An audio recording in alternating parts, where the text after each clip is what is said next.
મિત્રો, સત્યમેવ જયતે લાઈવ ન્યૂઝમાં આપ સૌનું હાર્દિક સ્વાગત છે। ગુજરાત સ્થાપના દિવસ નિમિત્તે કોંગ્રેસ દ્વારા મહાઅનુભાવોને પુષ્પાંજલિ અર્પણ કરવાનો કાર્યક્રમ યોજાયો। ન્યાય મંદિર ફુવારા પાસે કાર્યક્રમ યોજવામાં આવ્યો। કાર્યક્રમને લઈને પોલીસનો બંદોબસ્ત ગોઠવવામાં આવ્યો, જેમાં કોંગ્રેસના કાર્યકર્તાઓએ પોસ્ટર લઈ બ્લેક પટ્ટી બાંધીને વિરોધ કરતા કોંગ્રેસ પ્રમુખ ઋત્વિક જોશી સહિતના કાર્યકર્તાઓને પોલીસે ધરપકડ કરવામાં આવી છે।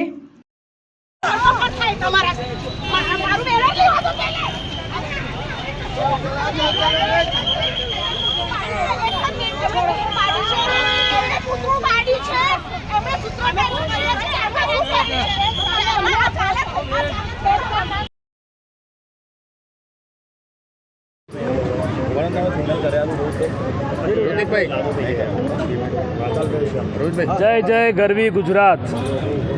आज 1 मे गुजरात राज्यनो स्थापना दिवस। 1960 में गुजरात राज्य स्थापना थी। आम तो આપણે મહાત્મા ગાંધીનું ગુજરાત ને સરદાર વલ્લભભાઈ પટેલનું ગુજરાત કહીએ છીએ, કારણ કે આપણા ગાંધીજી ને સરદાર વલ્લભભાઈ પટેલ આપણા ગુજરાતના પનોતા પુત્ર। પરંતુ જે મહાગુજરાતના ચળવળના જે લડવૈયાઓ હતા, ઇન્દુલાલ યાજ્ઞિક હોય, પ્રબોધ રાવળજી હોય, શરદ મહેતા સાહેબ જે વડોદરાનું ગૌરવ કહેવાય, હરિહર ખંભોળજા હોય, આવા ઘણા બધા મહાનુભાવો જેમને મહાગુજરાતની ચળવળના લડવૈયા કહેવાય છે। અને એ આપણે કહીએ કે એ સમયે એવું કહેતા હતું કે જ્યાં જ્યાં વસે ગુજરાતી ત્યાં ત્યાં સદાકાળ ગુજરાત જે આપણા ગુજરાત માટે કહેવાય છે। અને એ ગુજરાતનો ગૌરવ ને ગુજરાતનો ઇતિહાસ છે। પરંતુ આજે ભારતીય જનતા પાર્ટીના શાસનમાં ગુજરાત રાજ્યનું ગુજરાત મોડલની વાત કરનારા લોકોના ફુગ્ગા ફૂટી ગયા છે। આમાં વડોદરા શહેરની વાત કરીએ તો મહારાજા સયાજીરાવ ગાયકવાડના વડોદરાની શું દુર્દશા કરી છે આ ભાજપના ભ્રષ્ટ શાસને આપણે જાણીએ છીએ। વડોદરા શહેરમાં જે પૂર આવ્યું હતું, એક વખત નહીં, 2 વખત, 3 વાર પૂર આવ્યું। વડોદરાના મારા માતા બહેનો, નાના ભૂલકાઓ, વડીલો બધાને 3 દિવસ ભૂખ્યા તરસ્યા રહ્યા। વિશ્વામિત્રી નદી પર જે નરી આંખે જોઈ શકે એવા દબાણો આજે પણ તૂટ્યા નથી। એમના માલ્ય તુજારાનો બંગલા આજે પણ છે, માલ્ય તુજારાની હોટલો આજે પણ છે।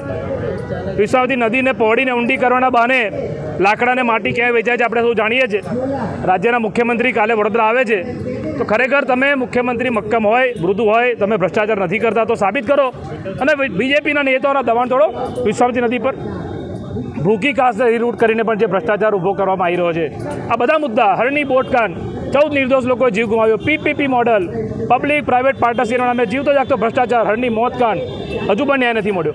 તો આજે આ ગુજરાતમાં શું થઈ રહ્યું છે તમે જુઓ કે આ પોલીસ આટલી બધી, આજે કોંગ્રેસ પાર્ટી લોકશાહી ઢબે અમે પ્રોગ્રામ ના કરી શકીએ? શું વિપક્ષને અમને પ્રોગ્રામ કરવાનો અધિકાર નથી? 48 કલાક પહેલાં પરવાનગી માગી છે, આજે આટલી મોટી સંખ્યામાં પોલીસ। ભાઈ, વડોદરામાં જ્યાં ગુનાઓ વધે છે, ગુનેગારો ખુલ્લેઆમ ફરે, ત્યાં જાઓ, ત્યાં બહાદુરી બતાવો। જ્યાં ખુલ્લેઆમ દારૂ વેચાય છે, જ્યાં ખુલ્લેઆમ પેલા રક્ષી ચોરસાય, જ્યાં નીકળી પડે છે ડ્રગ્સ લઈને, બેફામ અને માતાઓ બહેનોને ઉડાવી દે છે, આજે પણ વડોદરામાં એક્સિડન્ટ થાય છે। પણ એ બધું કામ પોલીસ નહીં કરે। પોલીસનું કામ ભાજપને પ્રોટેક્શન। આજે બીજેપીના નેતાઓ પૂતળા બાળે કોંગ્રેસના નેતાઓનો, ત્યારે પોલીસ બોડીગાર્ડ બનીને પૂતળા બાળવા દે છે। એક કેસ નહીં થયો, એક કેસ। અને અમારી પર દાદાગીરી, અમારી સામે બહાદુરી। અમે ગભરાતા નથી, અમે મહાત્મા ગાંધીના સિપાહીઓ છીએ। અમે તો લડીશું, જેલમાં જવા તૈયાર છે વડોદરાની પ્રજા માટે, વડોદરા માટે। અને આ જે ગુજરાત રાજ્યનો સ્થાપના દિવસ છે, તમે જુઓ અમે શાંતિપૂર્ણ રીતે સાઈડ પર ઊભા છે। કોઈ અમે કાયદો કાનૂન હાથમાંથી લીધો તો પણ જે પોલીસ, એક ડરનો માહોલ, ભયનો માહોલ। વડોદરાની પ્રજા, તમે વિચાર કરો કે વડોદરામાં જે પ્રજા વેરો ભરે છે ને 2 ટાઈમ પીવાનું ચોખ્ખું પાણી નથી મળતું। સમા વિસ્તારની મારી માતાઓ બહેનો જ્યારે પાણી માટે વોર્ડ ઓફિસ રજૂઆત કરો કે પહેલાં તો પોલીસે ટીંગાટોડી કરીને માતાઓને ઢસેડી, બહેનોને ઢસેડી। અને જે વિડીયો વાયરલ થયા તમે જોયા છે, એટલે તમે સામાન્ય નાગરિક પર બહાદુરી બતાવશો તો પાણીની રજૂઆત કરવા વોર્ડ ઓફિસમાં નહીં જાઓ તો પોલીસ સ્ટેશનમાં આવવાનું, પોલીસ આપશે પાણી તો ત્યાં આવીશું। આવા વડોદરામાં બહુ પ્રશ્નો છે। અને આ વડોદરા પણ ગુજરાત રાજ્યનો ભાગ છે, ત્યારે ગુજરાત રાજ્યના સ્થાપનાની તો શહેરીજનોને શુભેચ્છા પાઠવીએ છીએ, પણ આપણે બધા પણ જાગૃત થવાની જરૂર છે કે એ મહાત્મા ગાંધી, એ સરદાર વલ્લભભાઈ પટેલ, એ ઇન્દુલાલ યાજ્ઞિક, અને એ ગુજરાત આપણે પાછું લાવવું છે। એ ગુજરાતની અસ્મિતા અને ગરિમા પાછી લાવી છે।